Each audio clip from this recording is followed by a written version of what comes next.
Bom,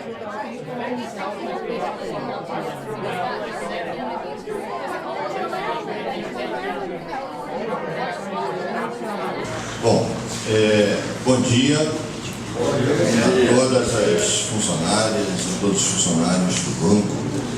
É um prazer poder estar aqui com vocês, parabenizar a Federação pela iniciativa de nós estarmos tendo essa oportunidade de fazermos um debate sobre a Previ. Esse material que está sendo distribuído, na verdade, é um material nosso de campanha e vai ser um roteiro para a minha exposição aqui para todos vocês, né? Como não dá para falar de tudo, caso vocês vejam alguma das propostas e queiram tirar algum esclarecimento nas perguntas, a gente vai ter essa oportunidade.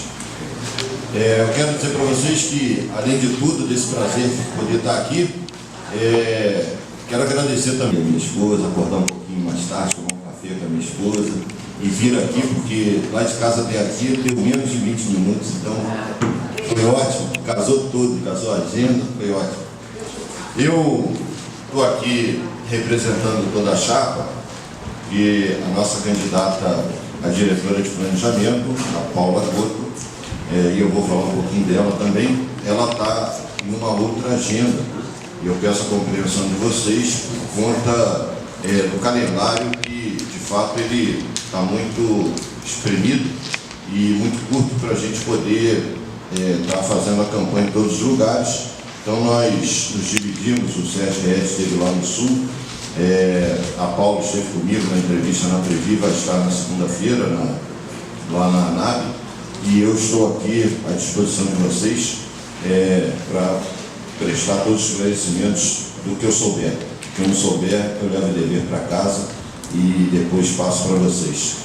Eu sou Márcio de Souza, eu tenho 37 anos de Banco do Brasil. Eu entrei no banco em 6 de janeiro de 1981 e na Previ eu estou há 14 anos. Eu já fui do Sindicato dos Bancários de Petrópolis por 4 anos, exerci o mandato lá de presidente e depois eu tive uma experiência em Petrópolis mesmo, na minha cidade, no exercício do cargo de vice-prefeito. Eu era secretário de governo e é uma cidade, não sei se vocês todos conhecem, mas é uma cidade de 300 mil habitantes, já tem 212 mil eleitores, uma cidade de porte médio, né? E depois eu estou na Previ há 14 anos, onde eu já trabalhei no gabinete da presidência, fui chefe de gabinete, secretariei a reunião da diretoria durante 5 anos, de 2007 a 2012, acompanhando todas as pautas, lendo todas as notas técnicas, acompanhando o debate, e depois eu assumi a gerência executiva de benefícios, a GBEM, que muitos de vocês conhecem, e tenho um time de 33 pessoas e nós somos responsáveis pela concessão das aposentadorias e pensões, pelo pagamento da CAPEC e pela manutenção e geração da folha de pagamentos, tanto do Plano 1 quanto do Previ Futuro. Na época que eu estava no gabinete da presidência, eu tive a honra, a oportunidade e a honra de coordenar o grupo de trabalho de reforma do Estatuto, que nós estávamos com o Estatuto de 2002 imposto pelo interventor daquela época, do final do governo de Fernando Henrique, onde nós perdemos, entre tantos direitos, as prerrogativas de votação do corpo social nos estatutos e nos regulamentos, perdemos a condição de eleição de diretores e, naquela época, a diretoria, preocupada, após o final do governo Fernando Henrique, de resgatar o estatuto ou a essência do estatuto, enfim, dependia de um processo de negociação lá de 97, quando nós conquistamos o direito de eleger diretores, naquela negociação da governança, nós tivemos em 97,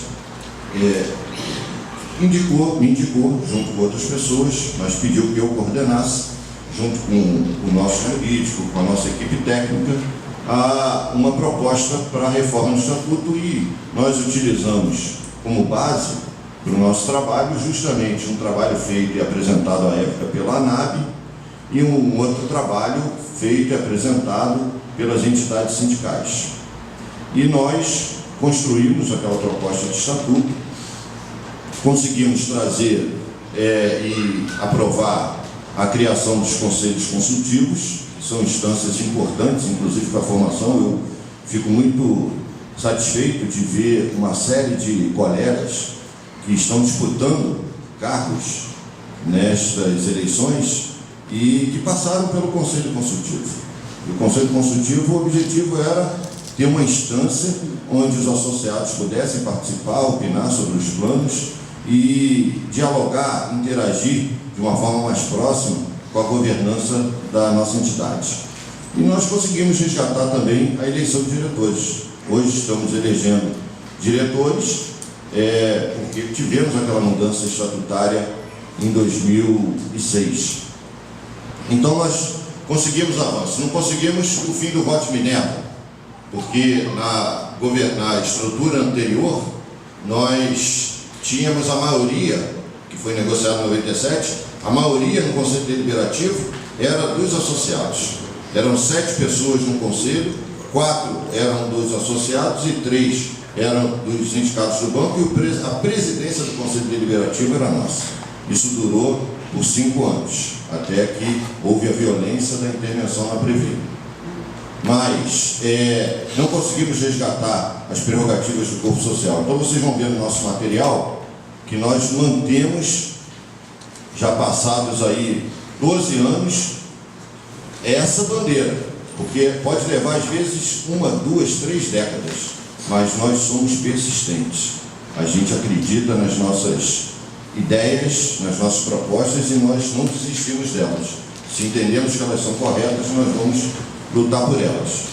Então nós temos essas pendências para tratar. Chegamos a propor na época, ou a diretoria, alternativamente ao fim do voto de Minerva, que o voto de Minerva ele não pudesse ser utilizado em mudanças estatutárias, regulamentares, naquelas decisões que eram centrais na governança da Previ.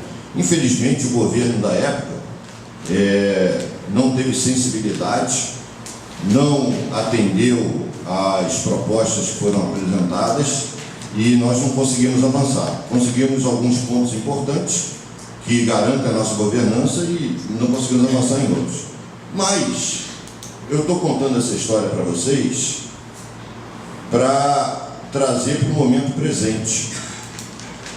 Aquele passo foi importante porque nós resgatamos pontos fundamentais da nossa governança, e aí a presença de diretores eleitos, executivos, trabalhando no dia a dia, fazendo a gestão da Previ, ela faz toda a diferença sim, porque é o olhar do associado presente no dia a dia da gestão, mas essa governança está novamente ameaçada, porque nós temos um projeto de lei, que é o PLP 268, que já foi aprovado no Senado e está lá na gaveta do Rodrigo Maia, para ser colocado em plenário, assim como a reforma da Previdência, no momento que eles encontrarem a oportunidade política ideal para a base do governo. Eles não aprovaram a reforma da Previdência e não colocaram esse projeto em pauta pela capacidade de mobilização da sociedade, em especial nossa, dos funcionários do Banco do Brasil, por meio, inclusive, das nossas entidades, e as nossas entidades cumprem um papel fundamental nesse trabalho de mobilização, mas também porque os parlamentares têm um instinto de sobrevivência que nenhum de nós aqui tem. O instinto de sobrevivência deles é impressionante. Eles dão um jeito de escapulir e não serem pegos, e não serem mortos politicamente. E aí eles estão aguardando passar o processo eleitoral, com certeza.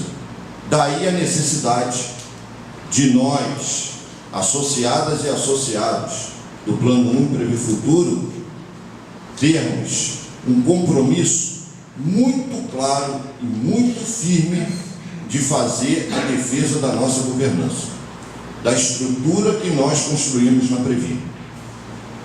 A Previ, ela tem um corpo técnico de associados do plano, e eu sou um deles, que além da capacidade técnica, da cultura formada no Banco do Brasil, dessa grande família nossa do Banco do Brasil, tem um valor que ninguém de mercado é capaz de substituir, que é o compromisso com cada centavo que está aplicado lá, para não deixar que nenhuma gestão seja feita em prejuízo ou com irregularidades que venham a trazer prejuízo para a nossa entidade e, consequentemente, para os nossos benefícios e o futuro nosso e da nossa família.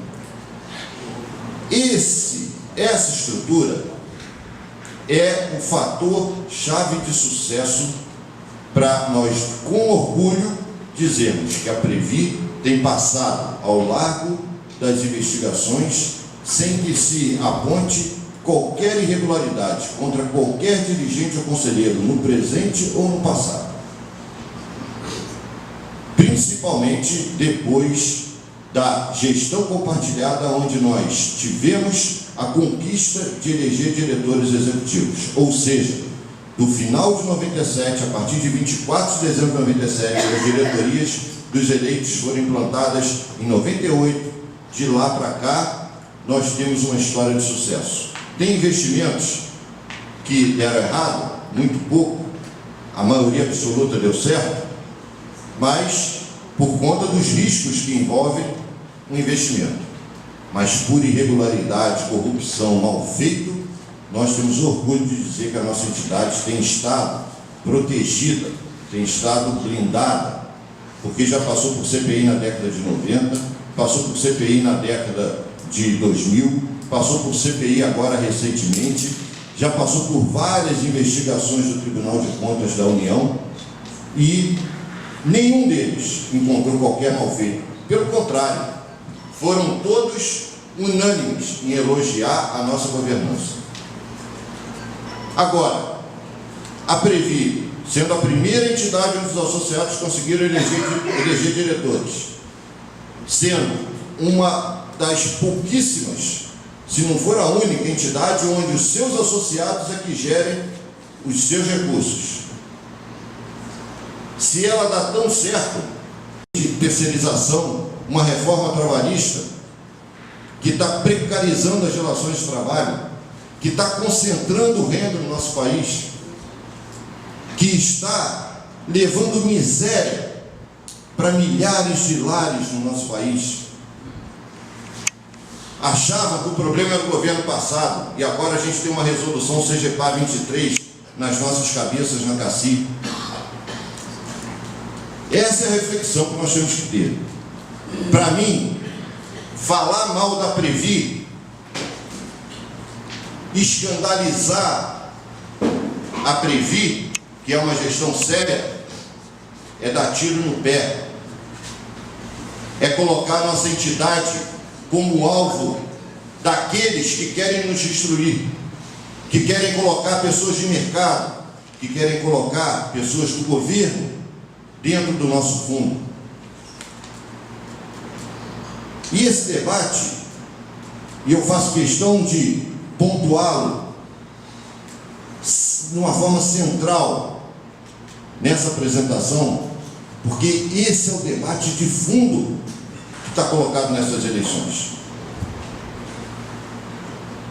As pessoas podem não ter a dimensão, mas quando espalham mentiras para tentar ganhar o voto de associados que não estão vivendo o dia a dia da Previ, elas estão prestando um desserviço à nossa mais cara entidade. Nós temos 3 identidades que nos unem, que faz de cada um de nós um igual, do norte a sul, do leste a oeste desse país. Uma é isso daqui, ó. É o Banco do Brasil. É a nossa identidade. A gente fala a mesma língua no país inteiro. As outras instituições são a CACI e a Previ. Então, quando a gente vai falar de Previ e CACI, nós temos que tratar esses assuntos com muita seriedade. Para nós, da Chapa 2, nós não temos um compromisso de disputa de eleição simplesmente circunstancial, pelo momento eleitoral. Esse compromisso nosso é um compromisso de vida, porque nas nossas vidas, nós sempre nos dedicamos a fazer bem o nosso trabalho no banco, mas também a realizar o trabalho e a defesa dos interesses coletivos. É por isso que a nossa chapa é uma chapa fruto de uma construção coletiva. É uma chapa que nós temos nome e nós temos sobrenome. Nós temos o apoio, sim, e nos orgulhamos de dizer, de fortes e representativas entidades do funcionalismo, aposentados, pensionistas, pessoas da ativa por meio de suas entidades sindicais, muitos diretores que estão em entidades importantes como a ANAB, como as ABBs, as FENABs, porque para nós não pode ser diferente. Nós não somos candidatos de nós mesmos. O Márcio de Souza é um funcionário do Banco do Brasil, sem qualquer atividade fora do Banco do Brasil. Eu nunca atuei em gestora de investimentos, eu nunca atuei no mercado. O meu mercado é o Banco do Brasil. E o que eu pretendo é continuar vivendo do benefício que no futuro eu vou receber do Banco do Brasil. Eu sou um ser político? Sou, mas não tenho nenhum crime, nenhum problema com isso não, porque eu sou técnico também. Eu estou há 14 anos na Previ, fazendo um trabalho técnico, e por isso mesmo, eu sou muito à vontade para discutir as questões da Previ, como também estou muito à vontade para as questões que eu não souber, porque é muito complexa a Previ, dizer que eu vou levar o dever para casa. Mas eu não vejo nenhuma vantagem em as pessoas desconstruírem o processo de debate, desconstruírem o processo de apresentação de ideias, as posições, as divergências. Eu não vejo nenhuma vantagem nisso. Apenas a vantagem, para mim, lamentável, de ganhar voto fazendo o discurso de que está combatendo corrupção, que está combatendo desvios, sem apresentar nada de concreto. Não vamos nos esquecer que o Collor se elegeu com esse tipo de discurso. Era o caçador de marajás. E, por sinal, os marajás éramos nós, se vocês se lembram. Então, nós temos que elevar o debate, temos que fazer um debate na Previ, considerando que a Previ, ela sempre despertou e sempre despertará a cobiça, seja do governo, seja do mercado, sempre. O que vai nos proteger é a nossa capacidade de organização e de gestão da Previ. Para vocês terem uma ideia, lá não tem alçada onde o presidente ou um diretor possa decidir um investimento sozinho.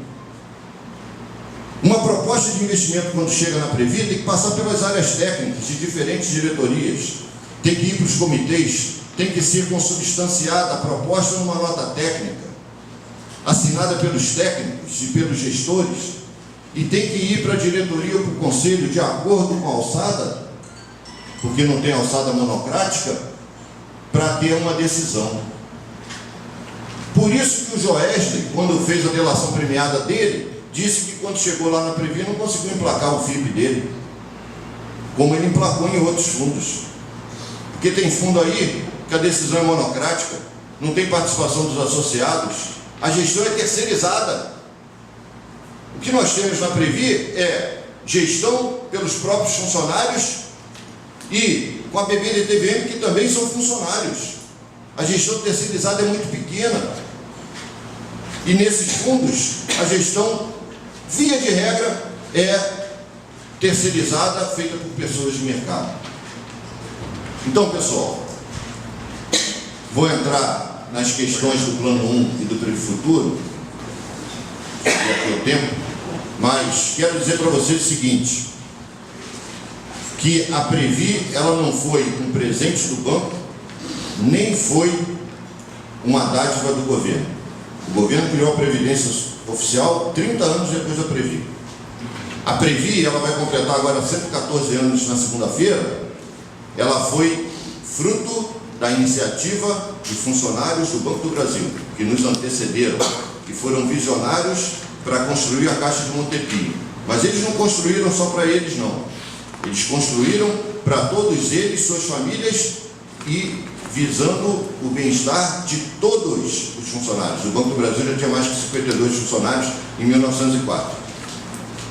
E foi a Previ criada, na sua essência associativista e baseada no conceito de solidariedade, onde todos nós passaríamos a formar uma única família, onde os meus parentes seriam cuidados por vocês e os parentes de vocês seriam cuidados por mim.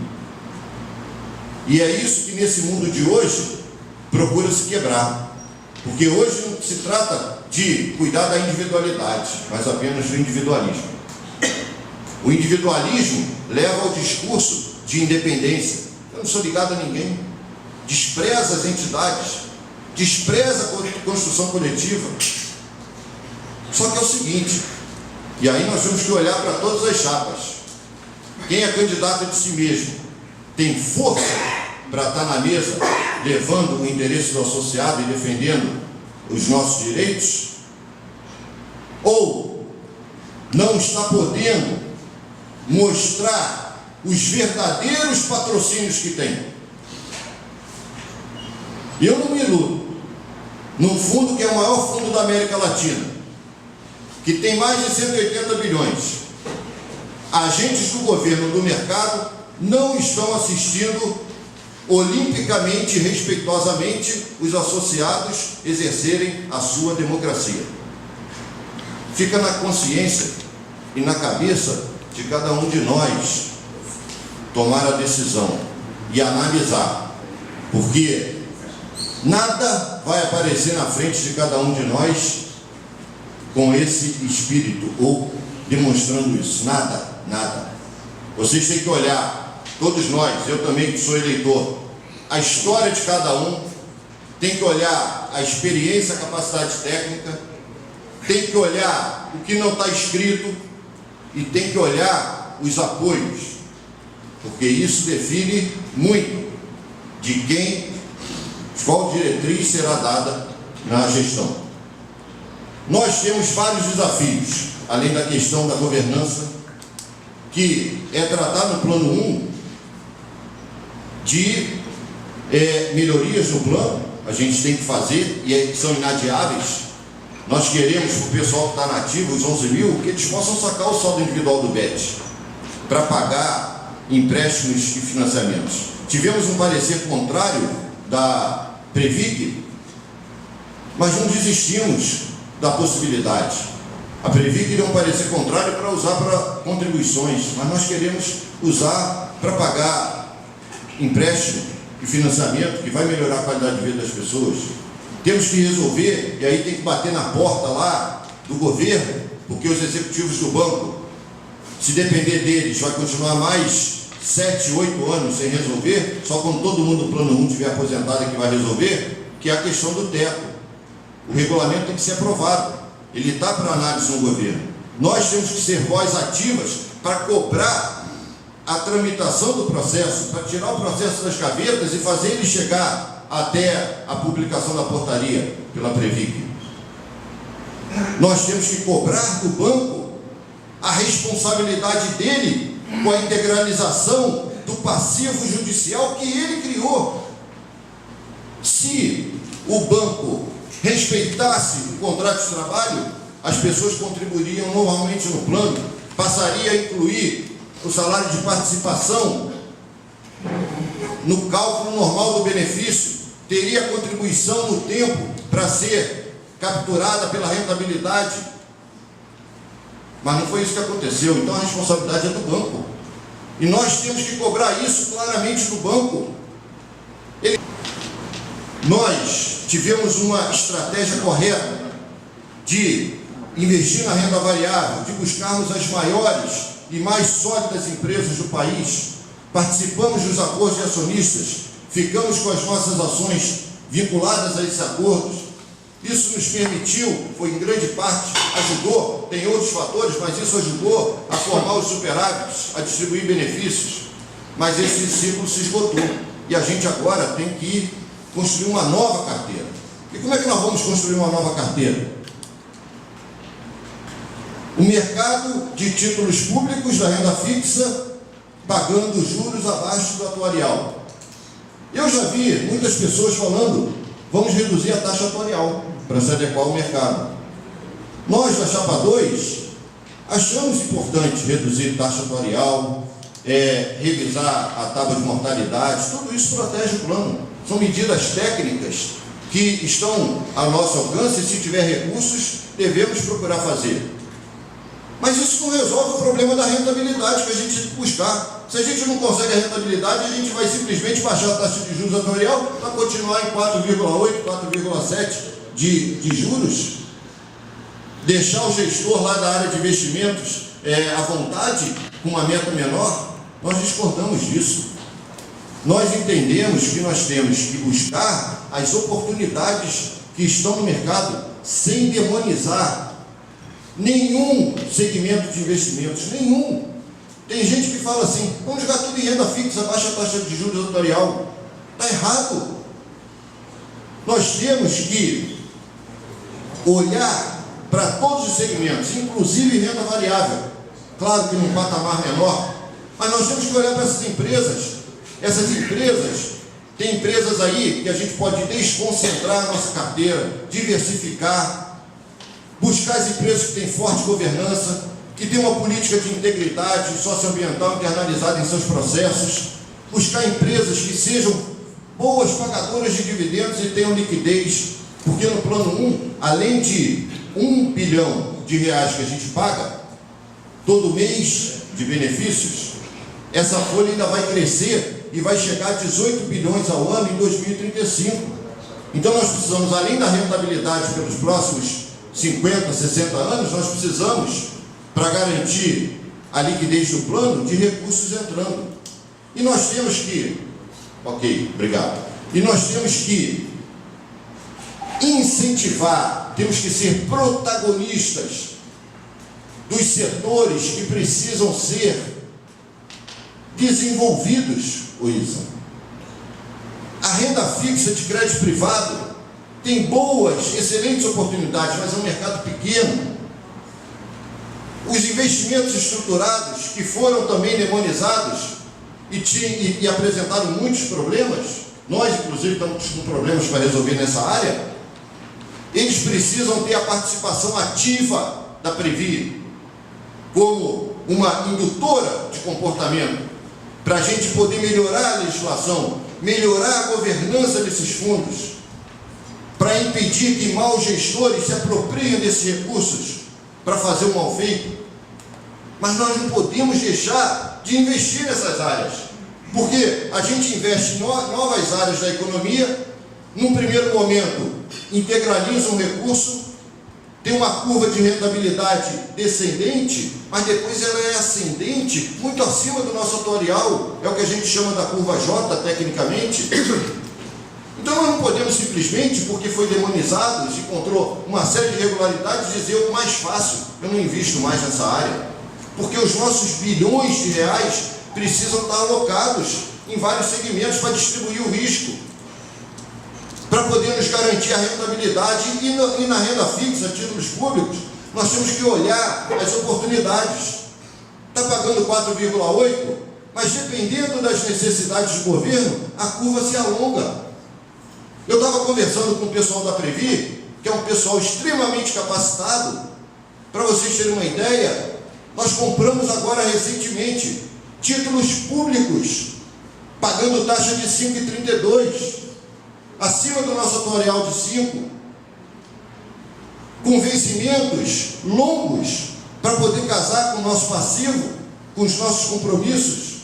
Então tem que ter essa capacidade, mas acima de tudo não pode deixar só o interesse do banco prevalecer, porque se prevalecer só o interesse do banco, o banco apresenta um fundo imobiliário, que nem ele apresentou para a gente há anos atrás, que ele queria desmobilizar os imóveis de propriedade dele, criou um fundo para vender ao mercado, veio oferecer na Previ. O que os nossos técnicos falaram? Não comprem, porque são imóveis de difícil locação, é um investimento de altíssimo risco, tem uma chance grande de rentabilizar menos do que o nosso benchmark. Aí os diretores do banco defenderam investir e os diretores eleitos votaram contra. E hoje vocês vão lá pesquisar com esse fundo imobiliário lastreado em imóveis do banco a rentabilidade que ele está tendo. Então é esse olhar do associado que a gente tem. E para concluir e abrir aqui para as perguntas de vocês, eu não posso deixar de falar do Previ Futuro. Eu não sei se tem alguém do Previ Futuro, tem? Mas eu sei que vocês são procurados. Não, mas ó, eu vou dizer para vocês, ó, eu passo aí nas agências e muita gente, com idades próximas da gente, são do Previ Futuro, tá? Entraram no banco já mais tarde, depois de uma vida no mercado aí fora. Mas Previ Futuro, eu não vou me estender, mas se vocês tiverem perguntas, a gente fala dele. Eu quero dizer para vocês o seguinte: nós temos que mexer na estrutura central do plano, para garantir aos nossos colegas que eles tenham uma renda de aposentadoria digna quando chegarem ao final das suas carreiras. Esse plano ele tem 21 anos de existência, são 86 mil associados, e o nosso atuário, na época, não sei se era Elizabeth ou se já era o Ângelo, quando era o Ângelo, José Ângelo Rodrigues, que é aposentado. Quando ele modelou o plano, ele olhou, ele pensou numa contribuição básica de 7%, com a contrapartida do banco, e pensou numa evolução de contribuição até 17% da remuneração das pessoas, com a contrapartida do banco, para permitir uma curva de acumulação no saldo de contas que permitisse um cálculo atuarial e proporcionasse uma renda próxima daquilo que as pessoas iam estar ganhando no final das suas carreiras.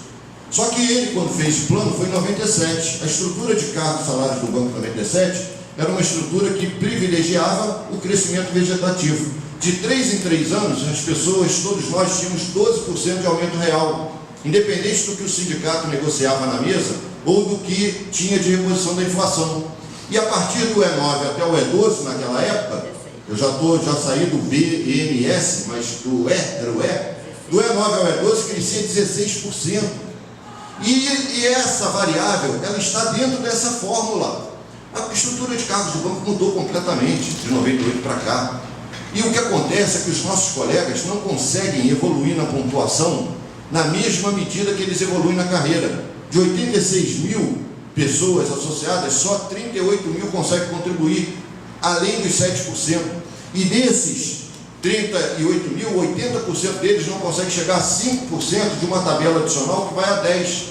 Então, não tem mágica de rentabilidade para poder garantir. Se alguém vier e vender um discurso que é só investir no pilar da rentabilidade, não está falando o que é correto. O que é correto é mudar a estrutura do plano, porque a estrutura do plano está defasada. Não é que ela está errada tecnicamente, não, ela está defasada. E nós temos que reduzir a taxa de carregamento do pessoal do Previ Futuro, porque é possível a Previ rodar, e aí depois nas perguntas, se eu tiver a oportunidade, eu falo com vocês da questão administrativa, por que nós da Chapa 2 acreditamos que é possível a Previ rodar com menos de 4% de taxa de carregamento, mas e criar fontes novas, usar os eleitos, e tem 30 dias para isso, antes da posse, e a Previ vai fazer uma homologação desse AETQ, que no caso é o diretor de planejamento. E para isso ela cria normas, ela põe pré-requisitos. E o pré-requisito é ter no mínimo 3 anos de experiência vivida, comprovar experiência na gestão de investimentos, na área de investimento especificamente. Não é conhecer, ter noção, não. Tem que ter atuado no mínimo por 3 anos na área de investimento. Tá?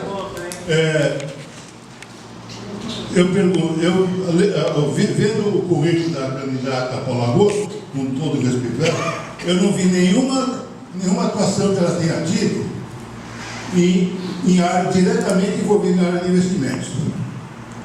Então eu pergunto, se caso a chapa seja eleita e a Previc entender que ela não preenche o requisito, como é que fica isso?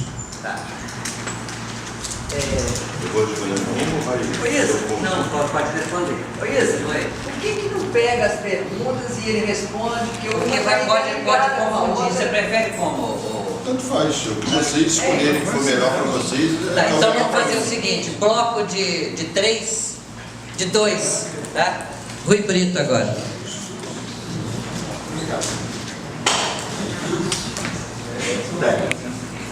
Só tem que ver as pessoas. Para o encerrado, não se aplicam decisões inexistentes na data em que esse plano foi encerrado. O número 1 foi encerrado em 1997 e algumas dessas decisões foram adotadas a partir de 1998. Enfim, depois que o plano estivesse encerrado. Uma delas diz respeito à extinção do corpo social, que foi adotada pelo interventor do governo FHC em 2002. Ele extinguiu o corpo social e transferiu os poderes do corpo social para o Conselho Deliberativo da Previc. Eu não vi uma reação, mas sei que esse modelo, essa extinção do corpo social só favoreceu o patrocinador e nos prejudicou totalmente. E eu gostaria de saber o que é que pensa sobre isso a Chapa 2 que você representa. Muito obrigado. O Márcio vai responder e em seguida nós temos o Nácio Furquim, tá? Só os dois, né? Bom, vamos lá, Fará. A questão da distribuição de 2007. Eu quero dizer para vocês o seguinte. A nossa chapa, embora no calor da campanha as pessoas fiquem propagando que é o mesmo grupo que está há 20 anos na Previ e contra a reeleição, eu quero dizer para vocês que a nossa chapa é de um monte de gente que tem experiência, tem capacidade técnica, técnicos da Previ como eu. Estou lá, mas eu nunca tive cargo na governança da Previ. Nunca fui diretor, a não ser em episódios de substituição do Marcelo nos últimos 6 anos, e nunca fui conselheiro. Uma vez eu discuti com o Andretta longamente, ele falando do Renda Certa, que o Faraco trouxe aqui novamente à baila. Eu não participei da mesa de negociação que chegou nessa conclusão. Eu estava na Previ como técnico para implementar as medidas aprovadas no superávit. Então, na verdade, isso está na história para a gente poder analisar. Naquele momento, o que foi discutido e o que foi implementado, ao olhar da então SPC, foi regular.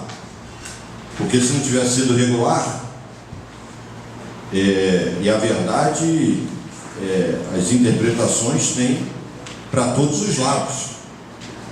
Para o judiciário também foi regular. Agora, se as pessoas entendem que não foi, ou entendem que no mérito estavam equivocadas, eu acho que todas as posições são legítimas. E foi isso que na época eu falei com o André. É legítimo achar que foi um equívoco. Retornar as contribuições pessoais e patronais, e aí eu até comentei com ele na época, o acordo foi para a devolução das contribuições pessoais e patronais. O banco por algum motivo, na mesa, aceitou abrir mão das suas contribuições, coisa que, quando chegou em 2008 com a resolução CGPC 26, isso não ocorreu.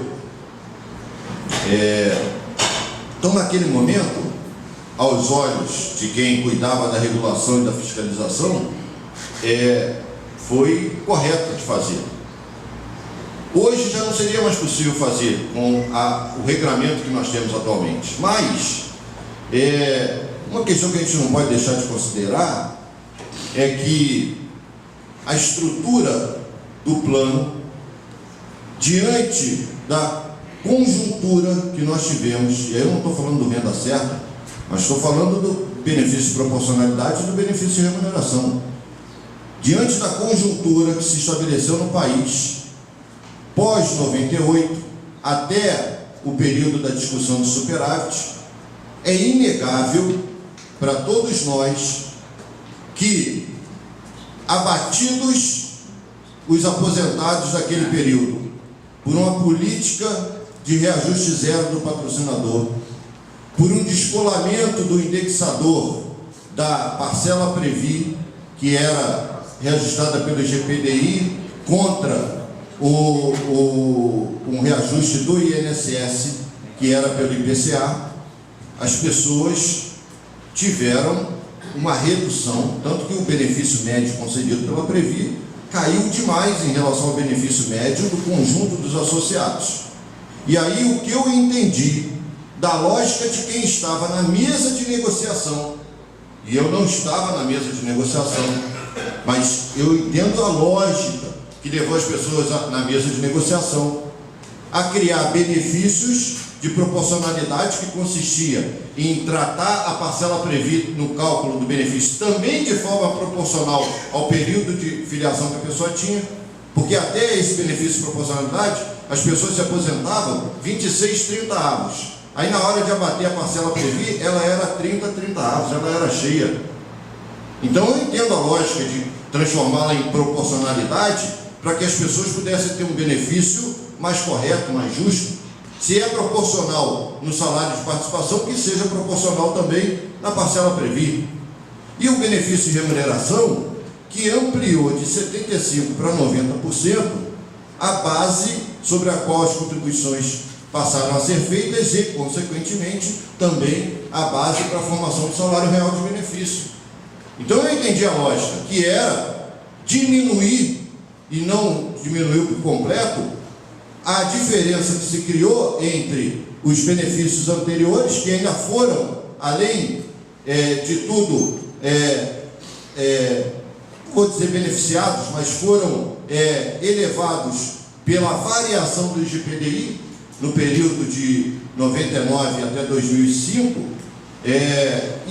essa diferença não aumentou por demais. Então, dizer hoje que a Previ não adotou práticas corretas de distribuição, eu respeito a opinião do Fará, de qualquer pessoa que tenha isso. Mas a lógica do que eu entendi que foi discutido na mesa foi essa que eu expus para vocês. E aí está o debate para ser feito. Eu, particularmente, acho o seguinte, que na medida que nós tivéssemos condições de discutir eventuais correções de desvios, se for do conjunto do mútuo discutir e aplicar, eu não tenho nenhum problema não. Porque a questão é o seguinte, o nosso plano, ele é mutualista, ele é solidário. Se tem um desvio, se tem algum problema na estrutura dos benefícios, se eu estou numa posição elevada e eu olho para um outro associado que, por força de alguma variável externa, teve o seu benefício prejudicado, eu acho que a gente tem que discutir. Esse conceito de solidariedade, ele é muito importante de ser debatido, e a gente tem que saber que solidariedade existe entre nós. Eu entendo perfeitamente as diversas gerações, isso é característica dos fundos, cada uma tem um olhar, cada uma tem uma expectativa em relação ao plano. Uma pessoa que tem 80, 90 anos tem uma expectativa diferente do plano de uma pessoa que está com 30 anos. Isso é normal. Nós temos que ter a capacidade e maturidade de trabalhar essas expectativas e pensar no todo, na minha opinião. Tá bom. A questão da reclamatória trabalhista, nós somos a favor das revisões. A questão tem 50 mil ações trabalhistas. Ainda muitas delas, milhares delas, na justiça. E a estimativa que nós temos é que, se todos os benefícios decorrentes dessas ações forem revisados, é uma conta em torno de 10 bilhões de reais para crescer na reserva matemática. Nós entendemos que temos que discutir isso com o banco. A conta é do banco. Os 10 bilhões pertencem ao banco. Não é do mútuo, para a gente tirar do mútuo e depois ir cobrar do banco, depois de já ter pago. Essa experiência, infelizmente, nós passamos no BET e estamos cobrando até hoje. Agora, a questão central é que tem um parecer técnico hoje da Previc, porque alguns colegas nossos foram lá na Previc achando que a Previc ia ser favorável à tese dos associados. E aí, pediram a Previc para forçar o banco a fazer a correção. A Previc foi com seus técnicos lá, estudou todo o assunto e fez o parecer técnico. Essas contribuições não são contribuições regulares, esses valores têm que ser devolvidos para as pessoas. Se a Previ fez alguma revisão administrativa, tem que revisar a revisão, e tem 675 revisões feitas lá na Previ. E nós estamos discutindo com eles que não dá para fazer, porque as pessoas já têm a expectativa, já receberam os seus valores de boa-fé e não cabe revisão da revisão. Mas a Previ tem que devolver os valores. Essa é a situação hoje. Então nós queremos discutir com o banco, que é o responsável, o pagamento dessa reserva matemática. A questão da ETQ, ô Faraco, nem eu nem você somos da Previc. Essa mania de a gente achar que vai pensar com a cabeça dos outros e já tem a decisão pronta, eu não acho legal. Eu não vou fazer isso. Para nós, da Chapa 2, Previ para os associados, nós tivemos a responsabilidade de indicar a Paula, porque entendemos que ela tem a experiência que preenche todos os requisitos. Eu acho muito ruim uma pessoa que está apoiando uma outra chapa vir questionar uma integrante da nossa chapa dizendo que ela não preenche os requisitos. Isso é uma opinião sua. Respeito, mas acho nesse momento, com todo respeito, indevida. Porque nós avaliamos e assumimos a total responsabilidade de indicação de uma pessoa. Não entendemos, por exemplo, que a pessoa chegar lá e indicar que tem 3 anos de trabalho prestado a uma corretora privada, resolve o problema. Para nós, o trabalho dela dentro do banco e todo o trabalho compartilhado, eu quero fazer uma reflexão com vocês. Eu sou absolutamente favorável a gente pensar várias formas de modernizar a nossa governança. Não acho que a nossa governança hoje está acabada no estado da arte. Acho que tem vários problemas, sim. O fato do voto de Minerva, da não participação do corpo social, tudo isso cria muitos problemas para a gente. Dá ao patrocinador, e você está correto, um poder que ele não deveria ter. Para mim, a minha governança era aquela que foi negociada em 97, que nós perdemos de forma violenta para o interventor. Agora, eu quero fazer uma reflexão com vocês. Eu vejo as pessoas falarem assim, tem que ter eleição por pessoas, por nome, não é por chapa. E aí o que nós temos que pensar é o seguinte: do lado dos sindicatos do banco, eles estão sempre fechados. É um time só. E do lado dos associados, hoje nós podemos ter 1, 2, 3 grupos, dependendo das composições. Mas se nós tivermos por pessoa, nós vamos ter 20, 15, a quantidade de cargos que nós temos, cada um falando uma coisa. A experiência em outros fundos que experimentaram esse tipo de governança não foi das melhores. Porque enquanto nós estamos divididos, na nossa divisão, o patrocinador está reinando, com mais força do que o modelo atual. Então eu coloco para reflexão. Não estou dizendo aqui que esse modelo é o acabado, não. Estou aberto para a gente discutir melhorias. As pessoas colocam discussão de segundo turno, a eleição do Conselho Fiscal em separado, tudo isso eu acho válido de a gente estudar e pensar. Até outras formas, isso que você está trazendo, da segregação, como você disse, do compartilhamento, da gestão compartilhada pela segregação de funções, a Previ já adota no corpo técnico, na estrutura organizacional, a segregação de funções bacana, legal de a gente discutir. Mas eu quero trazer essa reflexão para vocês, que para mim isso é muito importante, muito central nesse debate. Você me desculpe, só porque para eu completar aqui, depois a gente pode até seguir conversando, senão a Isa vai falar, ó, está passando do tempo e pode cortar meu microfone, não vai fazer isso assim, mas... a modificação estatutária de 2006, a mudança após 97, nós só temos que entender o seguinte, ó, eu também discordo da violência que foi a intervenção e da mudança que foi feita. Estou junto com você nessa questão. Só não vamos perder de vista que o fato do Estatuto ter sido modificado após o fechamento do Plano 1, não necessariamente, tecnicamente, está incorreto. O problema é o mérito da alteração. Por quê? A Previ, ela é a gestora. A Previ, ela é a gestora dos planos. E ela tem o Plano 1, tem o Plano Previ Futuro, só um minutinho. Tem o Plano 1, tem o Previ Futuro, tem o PGA e tem a CAPEC. O Estatuto está acima de todos os planos.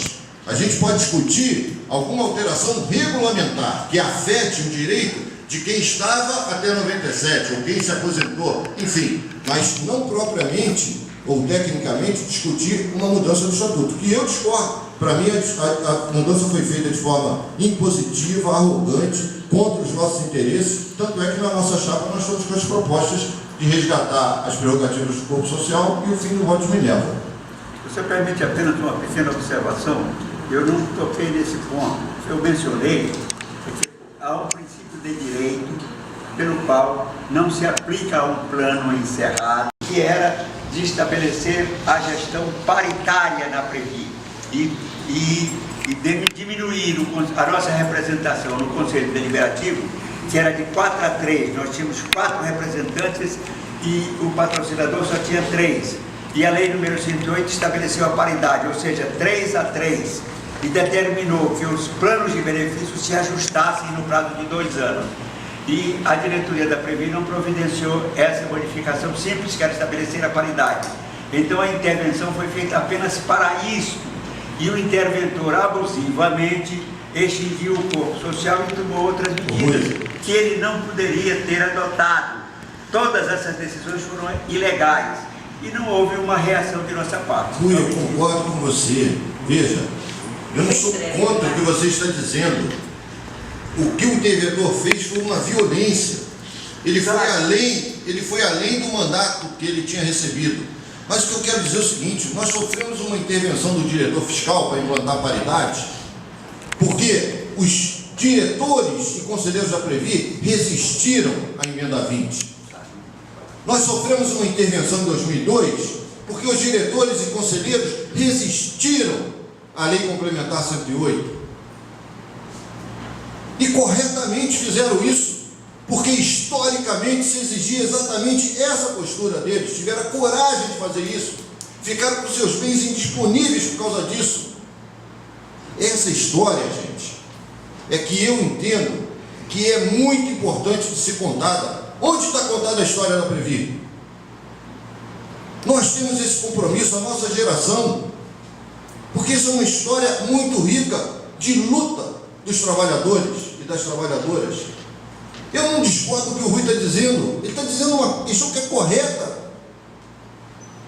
E que nós temos que ter isso no nosso direcionamento, porque nós temos um passivo de direitos a ser resgatado. Por isso que está no nosso programa isso. E nós precisamos estar juntos, aí sim, juntos nesse aspecto, de fortalecer e defender a nossa entidade. Isso é que é importante. Gente, ainda tem o Nácio Furquim. Vocês concordam em deixar essas perguntas para o próximo candidato? Eu gostaria de Deixa o senhor Márcio se incomoda de... Não, eu não. Você Eu tem tô à que ser um disposição. pouquinho breve, eu vou conversar com o Will umas 5 minutos. Tá, Eu quero saber se- Então, nada.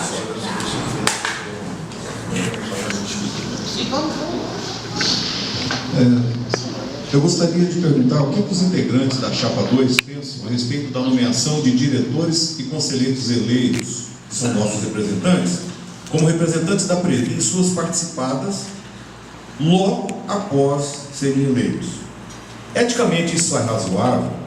Isso não seria uma forma de cooptação? Isso não compromete o desempenho desses eleitos nos embates com o Banco do Brasil, nosso patrocinador, na defesa dos interesses e direitos de nós, associados? Um pouquinho faz a sua. Você desligou ali, Já. Ô Márcio, Oi. com relação a quando vocês, na proposta de vocês mencionam aqui implantar teto de benefício já aprovado pelo Conselho Deliberativo, vale ressaltar que esse teto de benefício, ele já foi contestado, já houve ampla discussão nele, inclusive gerando termo de ajuste de conduta entre banco e Previ, e há uma divergência aí partindo de 36.700, 44, alguma coisa que é 90% sobre o salário do diretor, e até 52, exato, 52 que é 90% do salário do vice-presidente. Quando vocês colocam do diretor, quando vocês aí são minúcias, né? Porque nós chegamos a 52. 12 mil de diferença. Do 36 ao 52, mas quando vocês colocam na proposta de vocês colocam aqui, implantar o teto de benefício já aprovado pelo Conselho Deliberativo. Isso vale entender que vocês são favoráveis a esse teto de 52.700? E outro aspecto é com relação ao BET. O BET ele já foi amplamente discutido e o Previ em 2014, quando analisou, entendeu e deu o seu parecer de que já contraria o plano, né, do benefício e que não é passivo de implantação. Não seria que bater numa tecla, insistir numa tecla desnecessária? As duas questões de fecha até São 3, mas eu vou responder e vou fechar. Nasser, nomeação de diretores e conselheiros. A Previ ela vem fazendo um esforço de aperfeiçoar o processo de seleção, e eu quero te dizer que do nosso posicionamento, a não ser empresas estratégicas que nós participamos e que é necessário ter o olhar nosso ali fino para poder fazer a construção da estratégia que interessa a Previ nessas empresas, a não ser nesse caso, eu acho que a gente tem que evitar, porque qualquer possibilidade de conflito de interesses, a Previ, até pela sua política de integridade, ela tem que buscar evitar. Então, não tenho nenhum problema de afirmar isso e de dizer que nós vamos seguir esse caminho da indicação de conselheiros. Sempre buscar a técnica, né, a capacidade técnica, a experiência que a pessoa acumulou, buscar nos nossos profissionais aqueles que estão mais capacitados para atender ao perfil de empresa onde a gente quer discutir a estratégia, e eu reconheço um esforço grande da área de governança da Previ em estar buscando isso, mas tem pontos, aspectos a melhorar. Eu, particularmente, como diretor, vou ter esse posicionamento, e a Paula também, que eu já conversei com ela, segue na mesma linha, tá ok? Forquim, teto de benefício. Então, primeiro é o seguinte, dizer que nós estamos defendendo o teto do banco é uma interpretação, Eu só li aqui. só por favor, é uma interpretação um pouco exagerada. Se pegar um texto que está circulando aí nas redes sociais do próprio Carvalho, já vai mostrar que o nosso posicionamento é diferente desse. A questão do teto é o seguinte, já tem 10 anos, isso não resolve. Todos os executivos do plano 1, eles ficam empurrando para não resolver o problema, porque eles estão formando os seus benefícios cheios com base nos honorários que eles recebem. E o Marcel apresentou uma nota técnica propondo a implantação do teto depois que passou todo aquele caminho de discussão na Previc, que levou anos, e ele apresentou uma nota técnica propondo o teto do NRF especial, que é esse que você falou, de 43. 44, é esse aí que ele apresentou. O Carvalho defendeu aquele original de 28, atualizado até aquele momento, que dava 36. E o banco apresentou a proposta de ser o último cargo privativo do funcionário do banco, que é o de diretor, que é 54.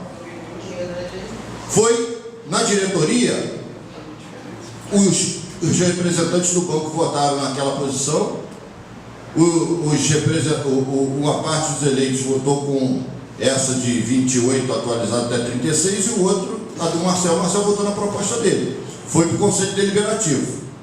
No Conselho Deliberativo tinham 2 conselheiros deliberativos eleitos defendendo o valor de 44. Tinha um defendendo o de 36 e tinham 3 defendendo o de 54. Os 2 que defendiam 44 falaram com o que defendia 36. Vamos votar juntos, porque no mínimo o banco vai ter que usar o voto de Minerva ou sentar à mesa de novo para negociar. Ele falou: eu não posso fazer isso, porque eu tenho compromisso com aquele valor original. Ele foi extremo na sua posição, segundo ele, na cabeça dele, respeitando a base que ele representa. O resultado disso foi que a votação foi 3 para o banco, 2-1, e passou por proposta do banco. Então, o que está no regulamento é de 54 mil. Esse processo está no Ministério do Planejamento e da Fazenda para ser aprovado. E a discussão que a gente tem que fazer é a seguinte: vamos continuar discutindo 36? Para quê? Para quê? Daqui a 8 anos não tem mais ninguém do Plano 1 na ativa. Nós vamos continuar discutindo o impasse? E aí nós vamos resolver o que com isso? Vamos entregar todos os executivos do banco se aposentando pelo que eles querem. E sabe o que é o pior? Não é o presidente do banco se aposentar com 64 mil, com 74 mil, e o vice-presidente com 64 mil, não. O pior é chegar numa assembleia de acionistas, e nós estamos no mês de abril, que é a assembleia de acionistas, e eles aprovarem que o executivo do banco tem que ganhar igual o executivo do Itaú, e passar eles para 300 mil. Aí não vai ser mais 70 não, vai ser 300, vai ser 400. E nós, defendendo os 36 mil, vamos ficar vendo as pessoas se aposentarem com 90% dos 300 mil. Essa é a discussão. Então, na nossa chapa, é do NRF especial. Mas nós queremos, acima de tudo, e fixar o teto. Depois nós vamos para o outro debate, nós queremos fixar o teto. Eu não vou ser demagógico de chegar aqui para vocês, propor o menor valor e ficar batendo o pé em algo que não vai se realizar. Se eu fosse conselheiro no lugar do Carvalho, com todo o respeito que eu tenho por ele, eu fecharia na outra proposta, que tinha maioria, para criar um impasse com o banco. Isso é ser responsável na gestão, na minha opinião. Agora, por último, é a questão do parecer contrário da Previc, de usar o saldo do BET. O parecer contrário foi numa consulta da Previ para ser utilizado em contribuições. Só que nós somos persistentes, nós somos pessoas fiéis ao que a gente considera que é correto, e nós seguimos, os nossos diretores, conselheiros, com a direção da Previ, seguiu discutindo com a Previ outras possibilidades, e conseguimos mostrar para os técnicos da Previ que não tem prejuízo nenhum para a reserva matemática as pessoas sacarem agora o benefício do BET, o saldo do BET. Não tem prejuízo nenhum. Esses valores são apartados da reserva matemática, são valores financeiros. Mais uma vez, eu quero dizer para vocês que nós, da Chapa 2, Previ para os associados, nós estamos fazendo essa campanha com muito compromisso com a nossa entidade. Não contem conosco para ficar metendo pau na nossa entidade, para ficar falando mal da Previ, porque nós acreditamos na nossa entidade, nós entendemos a importância dela para todos nós, do mais novo ao mais vivido. do plano e nós repudiamos qualquer discurso que não é baseado na verdade dos fatos. Ficar criminalizando a PLR, falando bônus de abutre, falando que a Previ tem carros luxuosos, ridicularizando ou distorcendo o auxílio moradia, que é o mesmo praticado no banco. Não contem com a Chapa 2 para esse tipo de campanha. Isso é uma campanha rasa, superficial e que não interessa a nós associados. A Previ, ela tem a mesma política de remuneração do banco.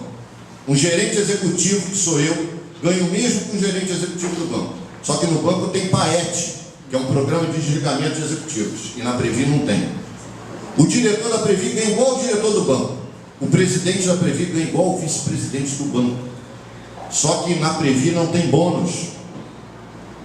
Agora, tem PLR, porque pedir para um funcionário, se a nossa decisão é que a Previ tem que ser gerida pelos seus associados, não dá para pedir para um funcionário sair do seu local de trabalho e ir para a Previ ganhar 1/3 a menos.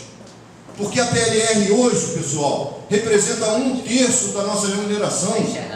Não dá para dizer para as pessoas receberem menos. Porque receber menos, então a Previ vai ser ocupada por pessoas de mercado e não mais por funcionários do banco. Porque quem vai querer ir para a Previ para receber 1/3 a menos? Essa é a discussão de fundo.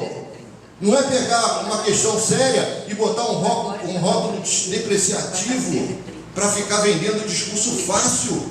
Nós não podemos fazer isso. Nós temos que ser responsáveis.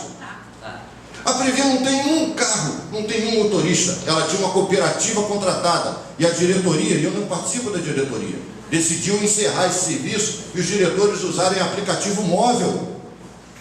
Aí vem na campanha dizer isso e não tem nem o benefício de dizer, da dúvida, de dizer que não está na Previ, porque tem gente na chapa que trabalhou na Previ até ontem, sabe do que eu estou falando.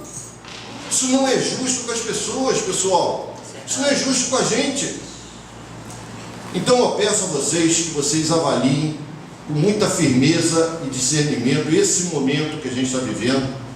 Considerem essas reflexões que eu trouxe aqui para vocês e que vocês possam, junto com os seus representados, dar um voto consciente. E a gente pede o voto na Chapa 2, Previ para os associados. Podem ter certeza que nós vamos estar no dia a dia da Previ, de forma muito transparente, aberta ao diálogo com todos vocês, respeitando todas as opiniões divergentes, discutindo aquilo que for o melhor para a Previ e para cada um de nós, no plano 1 e para o futuro. Muito obrigado pela atenção de vocês. Uma boa tarde, uma boa semana.